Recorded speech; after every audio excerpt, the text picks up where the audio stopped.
Hello friends, সবাইকে আবার একটি নতুন ভিডিওতে স্বাগত জানাই। তো ওবিসি রিলেটেড যে category change related form fill up বা কি প্রসেসে ক্যাটেগরি চেঞ্জ হতে চলেছে এই নিয়ে আমাদের মধ্যে কিন্তু প্রশ্নের সীমা নেই।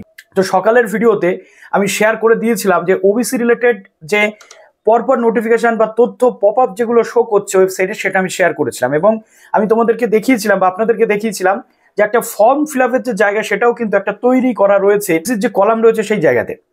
তো আমি খোঁজ নিয়ে দেখলাম এবং আপনাদের আমি বলেছিলাম যে এই প্রসেস আপাতত আমরা দেখতে পাচ্ছি, কিন্তু এখনই কেউ অ্যাপ্লাই করবেন না, কেননা এখনো অনেকগুলো নোটিফিকেশন আসা বাকি। কিভাবে হতে চলেছে পুরো পরপর step by step process notification আকারে কিন্তু গভর্নমেন্ট পাবলিশ করবে, ব্যাকওয়ার্ড ক্লাস ডিপার্টমেন্ট পাবলিশ করবে। তো এখন নিয়ে এসেছি অত্যন্ত গুরুত্বপূর্ণ বেশ একটা থেকে দুটো তথ্য, যেটা আপনাদের জানাটা খুব দরকার। নতুন আছেন অবশ্যই চ্যানেলটিকে সাবস্ক্রাইব করে পাশে থাকা বেল আইকনটি ক্লিক করে দেবেন, যাতে সব তথ্যগুলো আপনার টাইম টু টাইম এখান থেকে পেয়ে যান। তো দেখুন, আপনারা অনেকে কমেন্ট করেছেন বিভিন্ন রকমের, কিছু নেগেটিভ কমেন্ট, কিছু পজিটিভ কমেন্ট, ওভারঅল আমি কমেন্ট কিন্তু দেখেছি এবং আপনাদের স্বাভাবিক দুশ্চিন্তা হওয়াটা। এখন যেটা আমি খোঁজ নিয়ে জানলাম, ওবিসির যে ওয়েবসাইটে নোটিফিকেশন বা পপ আপটা শো করছে সেটা এখন সবেমাত্র স্টার্টিং প্রসেস রয়েছে, অর্থাৎ এখনো অনেকটা কাজ সেখানে বাকি।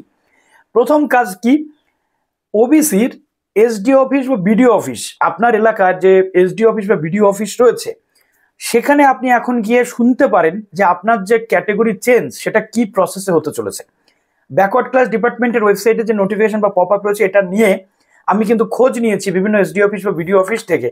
সেখান থেকে যে তথ্য উঠে এসেছে সেটা আমি আপনাদের শেয়ার করি। নাম্বার ওয়ান, তাদের কাছে এখন কোনো নির্দিষ্ট গাইডলাইন আসেনি গভর্নমেন্টের পক্ষ থেকে যে ঠিক কি প্রসেসে এই যে টোটাল ওবিসির ক্যাটেগরি চেঞ্জের যে প্রসেস সেটা হবে। আমি তখন তাদেরকে বলি যে স্যার ওয়েবসাইট এটা কিন্তু শো করছে, তখন তারা বলেন যে তাদের কাছে যে প্রাইমারি লেভেলের কিছু ইনফরমেশন এসেছে সেখান থেকে তারা মনে করছেন যে অনলাইনে অ্যাপ্লিকেশনের একটা প্রসেস থাকবে, যেটা আমি অলরেডি আপনাদের দেখিয়েছি, কিন্তু সেটা এখন প্রাইমারি স্টেজ এবং টেস্টিং স্টেজে রয়েছে।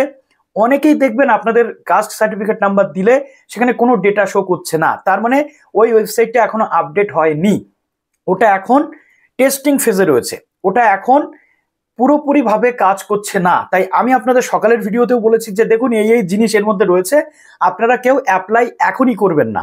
আমি জাস্ট আপনাদের ইনফরমেশনটা দিয়ে রাখলাম যে এই প্রসেসটা আপাতত ওয়েবসাইটে এসেছে, এই নোটিফিকেশন বা তথ্যটা এখানে এসেছে। ঠিক সেরকমভাবে ভিডিও বা এসডিও স্যারেরাও একই কথা কিন্তু বললেন, যদিও এটা আনঅফিসিয়াল, তাদের সাথে ব্যক্তিগতভাবে কথা বলে জেনেছি যে এখনই কোনো রকমভাবে ফাইনাল কোনো যে প্রসেস সেটা তাদেরকেও জানানো হয়নি।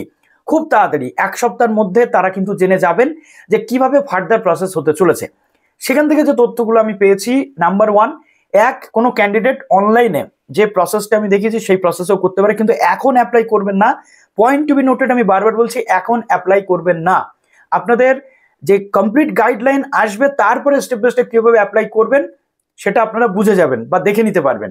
2 নম্বর যেটা রয়েছে, 1 নম্বর তো অনলাইনে যেটা ওবিসি এসএসটি সার্টিফিকেট হয়, এবার অনেকের প্রশ্ন রয়েছে কি যে কাস্ট সার্টিফিকেট নাম্বার চেঞ্জ হবে কিনা। না, কাস্ট সার্টিফিকেট নাম্বার কোনো দিনই চেঞ্জ হয় না।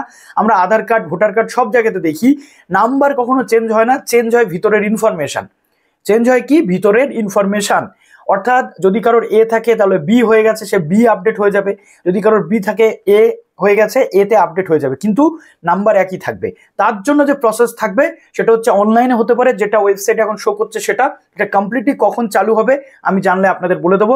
আমার নিজের সার্টিফিকেটটাও সেখানে কিন্তু ভেরিফাই করলে শো করছে না, কাজেই ওটা টেস্টিং ফেজে আছে, ঠিক আছে। 2 নম্বর রয়েছে যেটা আপনি আপনার নিকটবর্তী এসডিও অফিস বা বিডিও অফিসে গিয়ে খোঁজ নিতে পারেন।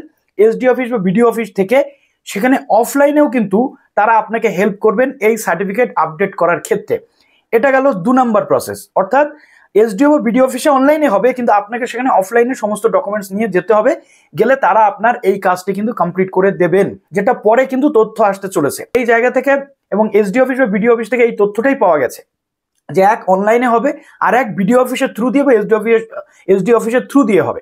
তার কারণ এতখানি চেঞ্জেস, এত মানে মানুষের পরিবর্তন ওবিসির, সেক্ষেত্রে সমস্যা কিন্তু হবে এবং এটা সময় সাপেক্ষ প্রসেস, আমি বারবার বলছি।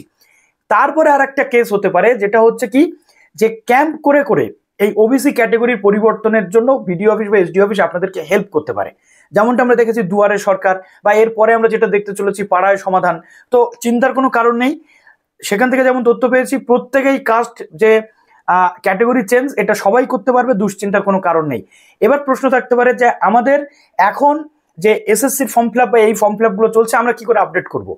তো সেখানে আমি বলে দিই, আপনাদের ডকুমেন্টস আপলোডের জায়গা যদি না থাকে তাহলে কিন্তু কোনো দুশ্চিন্তা হওয়ার কথা নয়, কিন্তু অনেক ক্ষেত্রে ডকুমেন্ট আপলোডের জায়গা থাকতে পারে। ওকে, তো এসএসসির ক্ষেত্রে কি হচ্ছে আমি আপনাদেরকে জানাবো যখনই তথ্য আসবে। আর একটা কথা বলি, এখন অ্যাপ্লাই করলে যে আপনি সঙ্গে সঙ্গে সার্টিফিকেট পেয়ে যাবেন তাও নয়, তাই একটু 2 থেকে 3 দিন ধৈর্য ধরুন। গভর্নমেন্ট কোন প্রসেসে কাজটা করাতে চলেছে সেটা আমাদেরকে আগে বুঝতে হবে, দেখতে হবে, তারপর আমরা সেই রকম ভাবে কাজ করব। তো চলুন ভিডিওটা এখানে শেষ করলাম, ভালো থাকবেন সবাই, বেস্ট অফ লাক।